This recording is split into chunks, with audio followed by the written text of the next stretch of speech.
বন্ধুরা, আজকের recipe dhaba style ভেন্ডি।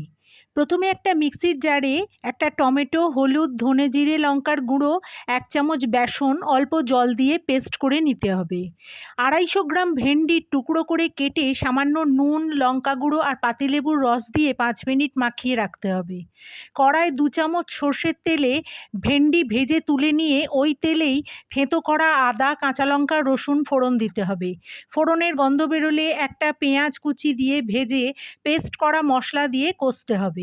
দিতে হবে নুন আর 1 চামচ চিনি।